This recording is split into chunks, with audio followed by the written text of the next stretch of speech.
Well, they're still at it. Yes, really.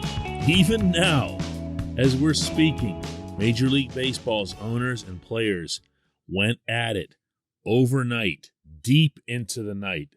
And at 3:22 a.m., they finally sent out an announcement saying basically they're going to hang on until later this morning to resume their talks that appear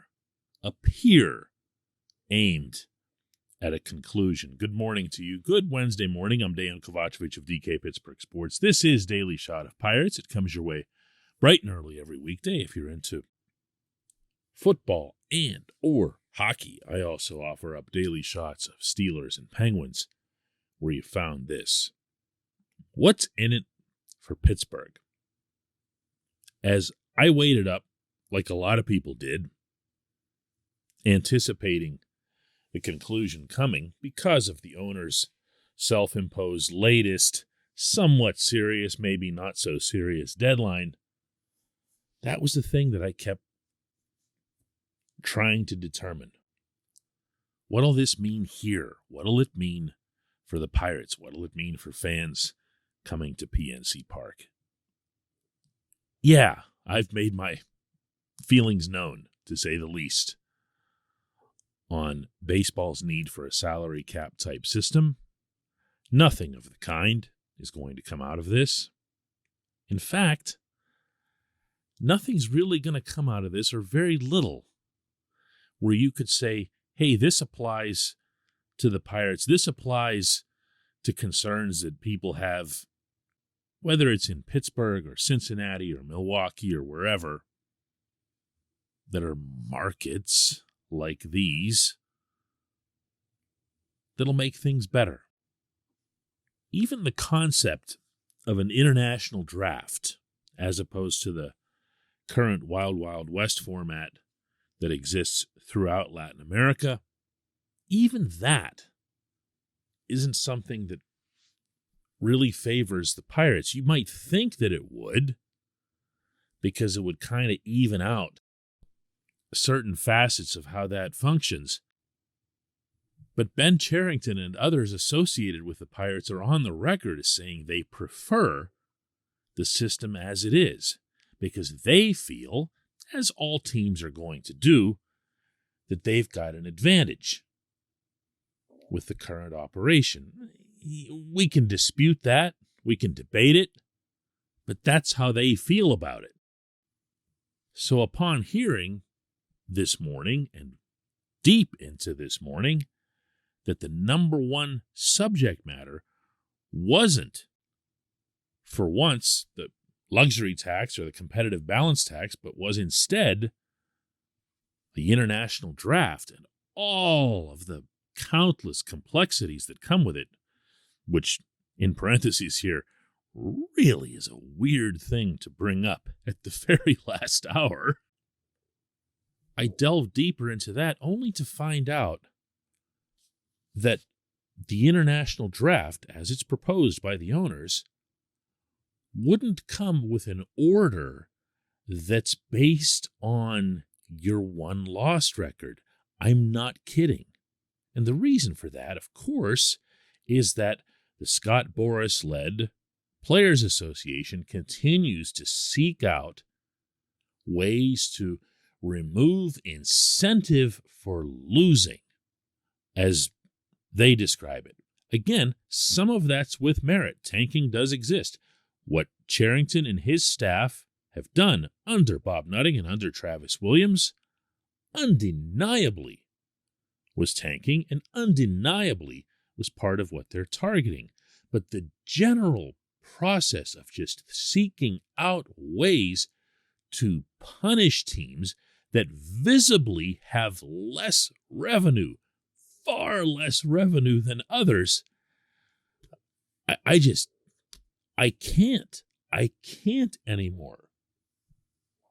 This portion of Daily Shot of Pirates is brought to you by our friends at North Shore Tavern, that's directly across Federal Street from PNC Park. It's home of Steak on a Stone, an eating experience, underscoring the word experience. The steak is brought to you partially cooked on an 800-degree stone, and You do the rest. It's a ton of fun, it's a great meal, and it's a baseball atmosphere like no other in Pittsburgh. North Shore Tavern, right across Federal Street from PNC Park. There was another element included in the discussions that went back and forth that actually made reference to teams that are, quote, large markets and small markets. And this is the one probably more than anything else that set me off. Because even though Major League Baseball has previously acknowledged such differences, utilizing that terminology, to see it come up again, the first time was with revenue sharing distribution, and this time it was the draft lottery. Plain and simple, if you're a large market, you can only participate in the draft lottery 1 year before you're automatically dropped to the 10th pick. If you're a small market, you can participate in the draft lottery only 2 years in a row before you're automatically dropped to the 10th pick. It's basically anti-Orioles, and I guess to an extent anti-Pirates type of legislation. I see what they're trying to do. They're trying to keep teams from just living off the lottery. But to see the usage of that terminology and to see what it recognizes and just admits is obvious and this is how it's going to be, we are completely okay with there being different classes of organizations. And we're not going to do anything about it. That's a little deflating. You know, on the same day that the NFL's Green Bay Packers, based in the smallest market in all of major professional sports, signed the most valuable player in football to a contract that'll pay him $50 million a year. Referring to Aaron Rodgers, of course. On that same day that North America's most successful sports operation by a big margin flexes in the biggest way how equitable its system is, the baseball people are still trying to find ways to preserve their haves and their have-nots. You can tell I'm really excited about this deal almost being done, right? You can tell. When we come back, just one question.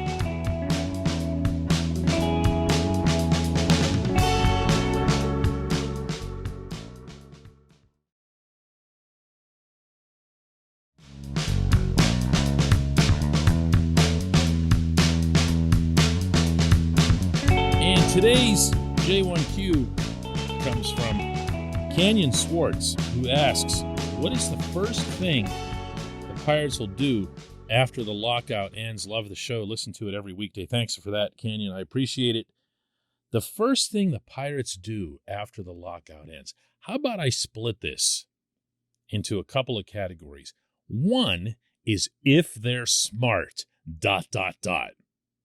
Okay? And I'm talking about smart, not just in the baseball sense, but in the overall sense.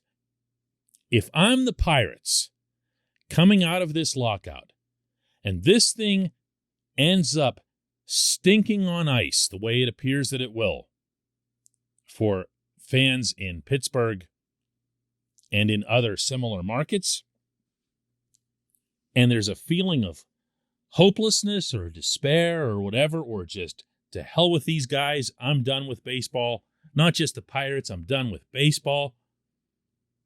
If I'm the Pirates and I'm smart, the first thing I'd do is get a long-term deal done with Brian Reynolds. And I'd entertain one similarly with Brian Hayes.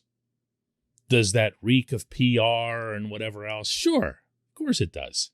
Would it be transparent in that regard? Yeah. But would it also be the right thing to do from a baseball perspective? Sure. Coincidentally enough, all of those W's can be had in one fell swoop.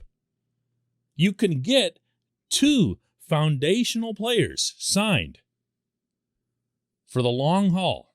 You can do it right down there in Bradenton when they show up for the truncated spring training or whatever. Hold big press conferences. In fact, you know what?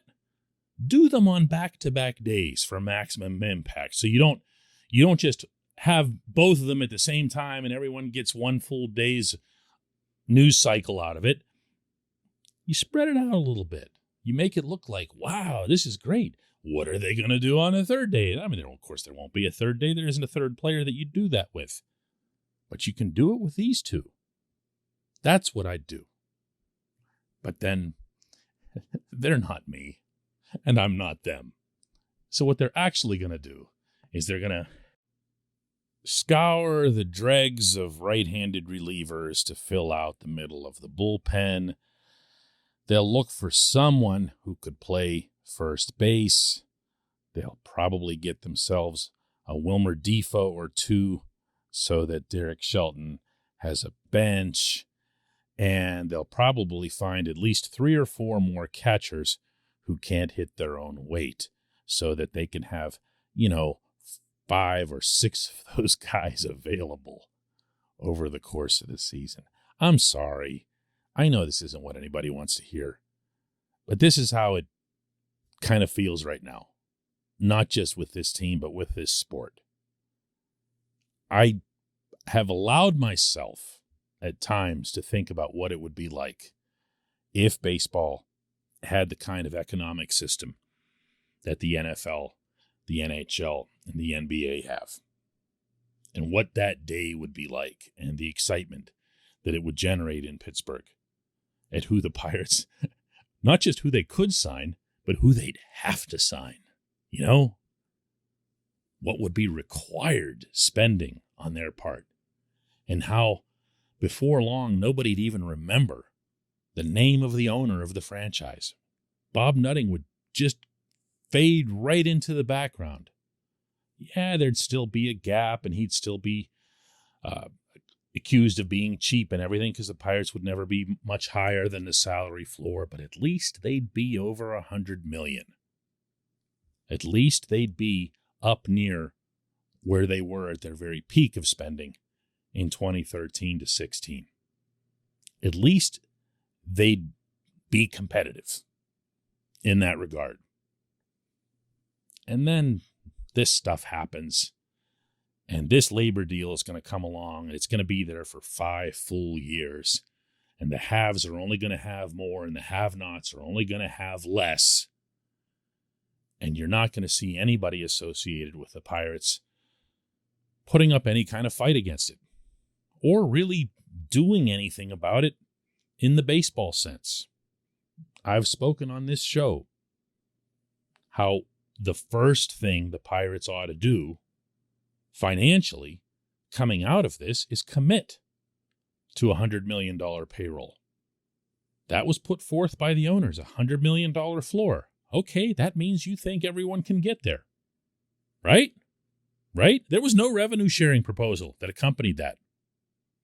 You think everyone can get there. Commit to a $100 million payroll, not in 2022. For 2023, be realistic about it. A $100 million payroll. Do that, sign those 2 players, and maybe we can talk a little bit. Maybe there's a way around this, but at the moment, whatever. We'll talk some more tomorrow.